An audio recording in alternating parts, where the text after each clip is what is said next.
नमस्कार दोस्तों। Being electrical के करंट ट्रांसफार्मर के सीरीज़ में ये वीडियो है जिसमें हम लोग बेसिकली डिस्कस करने वाले हैं connection of current transformer secondary. सीटी का जो सेकेंडरी होता है उसका कनेक्शन कैसे सिंगल फेज़ के लिए और थ्री सिंगल फेज़ के लिए तो बहुत सिंपल है। अभी तक में हम लोग जितने भी प्रीवियस डिस्कशंस किए हैं करंट ट्रांसफार्मर के बारे में वो बेसिकली सिंगल फेज़ को ही रिप्रेजेंट करते हुए किए हैं। अगर आप लोगों ने वीडियो नहीं देखी है तो सीटी का एक पूरा प्लेलिस्ट है इस चैनल पर, आप लोग जा करके एक बार उस वीडियो को देख लीजिए। मैं उसका लिंक जो आई बटन में प्रोवाइड कर दूंगा। सिंगल फेज़ के लिए फिर भी एक बार डिस्कस कर लेते हैं। सिंगल फेज़ के लिए हम लोग क्या देखते थे भाई कि ये प्राइमरी सर्किट है, इसमें आई करंट यहाँ फ्लो हो रहा है और सेकेंडरी सर्किट जो है इसके ऊपर वाउंड है। सेकेंडरी सर्किट जो है इसके ऊपर वाउंड है और इसका आउटपुट जो है ये S1 और S2 निकला है। ठीक है, S1 और S2। ये जो S1 और S2 निकलता है इसका एक स्पेशल इंपॉर्टेंस है। ठीक है, जब तक हम लोग सिर्फ करंट का रेशियो और कर सिटी का डिज़ाइन इन चीज़ों के बारे में पढ़ रहे थे तो इस S1 और S2 को कहीं भी लिख दे रहे थे क्योंकि ये सिर्फ सेकेंडरी को डिनोट करने के काम में आ रहे थे। लेकिन अब जब हम कनेक्शन की बात करेंगे तो एक बहुत ही इंपॉर्टेंट चीज़ हमारे सामने आएगा जिसको कि हम लोग को बहुत ध्यान से समझना है। वो है क्या? पोलैरिटी। पोलैरिटी, ठीक है ना। पोलैरिटी क्या होती है, कैसे डिसाइड करते हैं और इससे क्या प्रभाव पड़ता है।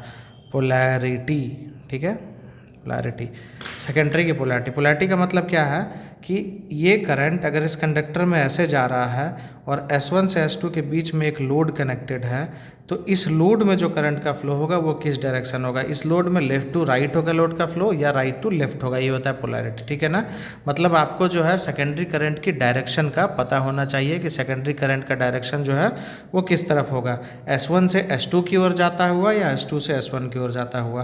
तो नॉर्मली जो हमारा डिफ़ॉल्ट सिस्टम चलता है उसमें जो है डॉट पोलैरिटी के हिसाब से जो हमारा निकलता है वो क्या निकलता है कि आई करंट अगर इधर फ्लो कर रहा है और ये सिटी की वाइंडिंग ऐसे है तो करंट जो है S1 से निकल करके S2 की ओर जाएगा अगर सिटी की वाइंडिंग ऐसी है।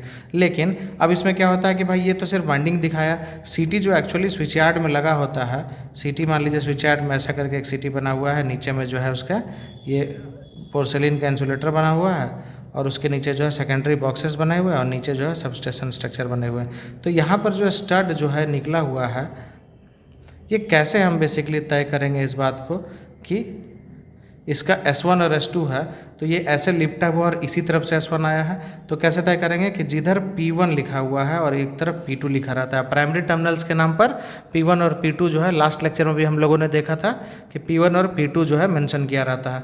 इसका मतलब जब करंट का फ्लो P1 से P2 की ओर होगा तो सेकेंडरी डायरेक्शन में करंट का सेकेंडरी में क्या होगा, करंट का फ्लो जो है सेकेंडरी सर्किट में S1 से S2 की ओर होगा। ठीक है, इस बात को मोटा मोटी समझ लीजिए और इसी बात का बेस बना करके जो है हम लोग आगे सारी कनेक्शंस और स्टडीज़ जो है करेंगे।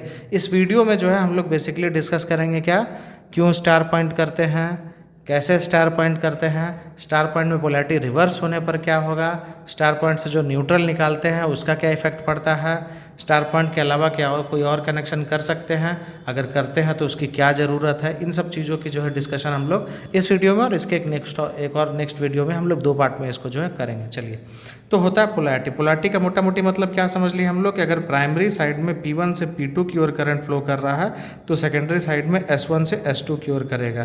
प्राइमरी साइड में जो है ये कंडक्टर कंटिन्यूड होता है, अंदर में ये कंडक्टर कंटिन्यूड होता है, ये ऐसे घूम करके गया होता है और इसी पर ऐसे लिपटा रहता है सेकेंडरी वाइंडिंग जो कि यहाँ नीचे आकर के आपको अलग अलग टर्मिनल्स में दिखता है। ठीक है ना, तो पोलैरिटी मोटा मोटी सिंगल पे, तो सिंगल फेज में तो कुछ है ही नहीं भाई, 2 टर्मिनल है और कोई भी आपको इक्विपमेंट कनेक्ट करना है दोनों टर्मिनल के अक्रॉस कर दीजिए, करंट का डायरेक्शन दिखाने लगेगा। अब चलिए, है कि भाई ये करंट S1 से S2 की ओर जा रहा है, कैसे पता चलेगा? है तो ये ट्रांसफार्मर एक्शन है ना, है तो ये ट्रांसफार्मर एक्शन। और ट्रांसफार्मर एक्शन का मतलब क्या है कि ट्रांसफार्मर जो है अल्टरनेटिंग करंट के लिए चलता है। अल्टरनेटिंग करंट जो है उसकी तो कुछ फ्रीक्वेंसी डिफाइंड होती है। फ्रीक्वेंसी डिफाइंड होने का मतलब भाई कि F = 50 हर्ट्ज, मतलब ये जो है अपना डायरेक्शन चेंज करता रहता है। मतलब इस वायर में करंट कभी इधर से इधर जा रहा है, कभी लेफ्ट से राइट, कभी राइट से लेफ्ट, कभी लेफ्ट से राइट, कभी राइट से लेफ्ट, और ये जो है फ्रीक्वेंसी के अकॉर्डिंग 1 सेकंड में चेंज करता है, कितनी बार चेंज करता है, इसका रिलेशन फ्रीक्वेंसी से। आप लोग इसको कमेंट में जरूर बताइएगा कि ये डायरेक्शन कितनी बार चेंज करता है, ये फ्रीक्वेंसी के टर्म्स में हम कैसे बता सकते हैं। बहुत बेसिक क्वेश्चन है, बट आई वुड एक्सपेक्ट कि आप लोग मुझे कमेंट में ये बताएं। ठीक है, तो इसका मतलब करंट का जो एक्चुअल डायरेक्शन वो P1 से P2, P2 से P1, P1 से P2, P2 से P1। तो भाई ये मीटर सब दिखाता क्या है, तो ये RMS मीटर होता है, ये रूट मीन स्क्वायर वैल्यू दिखाता है। ठीक है, तो है कि रूट मीन स्क्वायर वैल्यू दिखाता है तो मैग्नीट्यूड हो गया। अब डायरेक्शन कैसे मिलेगा, तो डायरेक्शन के लिए क्या करते हैं हम लोग, डायरेक्शन चेक करने के लिए क्या करते हैं कि एक प्राइमरी सर्किट जो हमारा है, प्राइमरी सर्किट लिए चलिए। ठीक है, प्राइमरी सर्किट में क्या किया, कुछ लोड कनेक्ट कर दिए। ठीक है, चलिए एक लोड कनेक्ट कर दिए और क्या किया, उस लोड को ऐसे करके ले आया। ठीक है, उस लोड को लेकर के आ गया और क्या किया भाई, यहाँ पर जो है एक जॉकी एक स्विच लगा दिया, एक थ्रो स्विच लगा दिया जो कि ऐसे स्प्रिंग के जैसा जा करके वापस आ सकता है, और एक बैटरी लगा दिया। ठीक है, बैटरी लगा दिया, बैटरी लगाया। ठीक है, AC लगाएंगे तो जब तक हम थ्रो करके आएंगे तब तक वो कई बार डायरेक्शन चेंज कर चुका होगा, तो इसलिए एक बैटरी लगा दिया कि भाई जब थ्रो करेंगे उसके बाद जो है वापस लेंगे तो जब भी हो जो भी होगा डायरेक्शन इधर ही होगा, करंट बढ़ेगा या घटेगा इसी साइड में बढ़ेगा घटेगा। ठीक है, चलिए तो ये कर दिया। ठीक है, अब क्या है, इसमें जो है एक CT लगा दिया, और ये जो CT लगाया इसका P1 P2 ऐसे डिफाइन कर दिया। P1 P2 मतलब अब हम यहाँ से करेंगे तो पॉजिटिव यहाँ ऊपर है और नेगेटिव की ओर, पॉजिटिव से नेगेटिव की ओर एक्सटर्नल सर्किट में करंट चलेगा। मतलब जैसे ही इस जॉकी को, जैसे ही इस स्विच को हम एक बार क्लोज करेंगे इम्पल्स के रूप में, तो क्या होगा कि करंट यहाँ से चलेगा, इस बल्ब को ग्लो कराता हुआ, इस बल्ब को ग्लो कराता हुआ नेगेटिव में आ जाएगा, मतलब करंट का डायरेक्शन ये होगा। तो क्या हो गया कि S1 और S2 ये सेकेंडरी टर्मिनल हो गए। अब क्या करते हैं, इसको जो है चेक करने के लिए यहाँ पर एक गैल्वेनोमीटर लगा देते हैं। गैल्वेनोमीटर, गैल्वेनोमीटर क्या रहता है, ये बाइस्केल रहता है, मतलब ये जो है डायरेक्शन ऑफ करंट भी बताता है। अगर गैल्वेनोमीटर के टर्मिनल, ये गैल्वेनोमीटर का 2 टर्मिनल निकला हो, अगर गैल्वेनोमीटर के टर्मिनल, ये मान लीजिए कि टर्मिनल A1 है और ये A2 है। ठीक है, अगर A1 से A2 की ओर करंट जाता है तो गैल्वेनोमीटर का डिफ्लेक्शन क्या होता है, राइट वार्ड्स, क्लॉकवाइज डायरेक्शन में। ठीक है, और अगर A2 से A1 की ओर करंट जाता है, मतलब इस तरफ में होता है, तो गैल्वेनोमीटर का डिफ्लेक्शन क्या होता है, लेफ्ट वार्ड्स होता है। ठीक है, तो मतलब गैल्वेनोमीटर बेसिकली आपको बता सकता है कि गैल्वेनोमीटर के थ्रू जो करंट क्रॉस हो रहा है वो लेफ्ट से राइट, मतलब S1 से S2 की ओर जा रहा है या S2 से S1 की ओर जा रहा है। ठीक है, तो मान लीजिए जो छोटी छोटी CT हमको कहीं लगाना है, उसके ऊपर नेम प्लेट नहीं है, तो उसका पोलैरिटी हम कैसे पता करेंगे, सिंपल बात है भाई, एक बैटरी लगा दीजिए, एक लोड लगा दीजिए। एक बैटरी और एक लोड लगा दे। लोड क्यों लगा दिया भाई, ताकि जो है ये रेसिस्टेंस को इसका कुछ मैग्नीट्यूड रहे, करंट जो है इस रेसिस्टेंस से कुछ कंट्रोल रहे। डायरेक्टली शॉर्ट सर्किट करेंगे तो मान लीजिए अगर जॉकी ज़्यादा देर सटा रह गया तो डायरेक्टली बैटरी के टर्मिनल्स इस वायर के रेजिस्टेंस के थ्रू शॉर्ट सर्किट हो जाएंगे।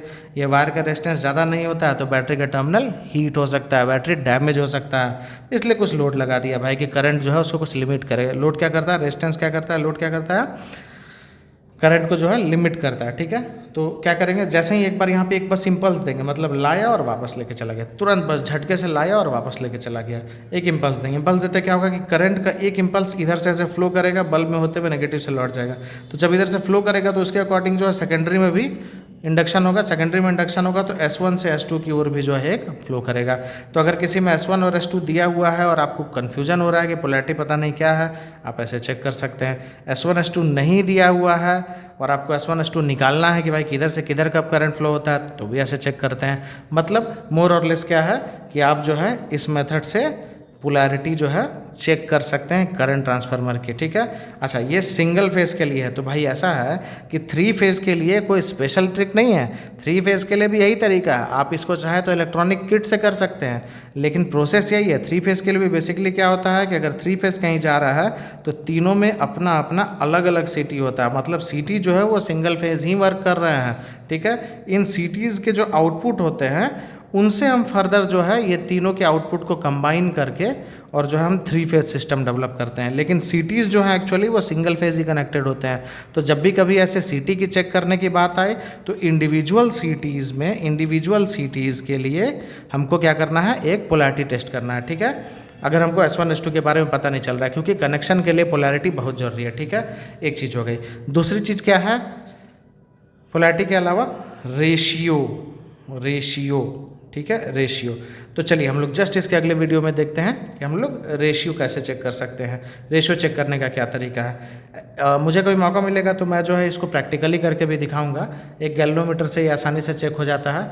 और गैल्वेनोमीटर ना भी हो तो एक सेल टेस्टर आता है जो कि जनरली सबस्टेशंस में या इंडस्ट्रीज़ में या जहाँ पर भी जो है डीसी का कोई बैटरी बैंक से रिलेटेड कोई काम होता है तो वहाँ पर जो है सेल टेस्टर को वोल्टेज नापने के लिए जो है छोटे छोटे 2-2.5 वोल्ट के सेल टेस्टर्स आते हैं, वो भी बाई डायरेक्शनल काम करते हैं, ठीक है ना।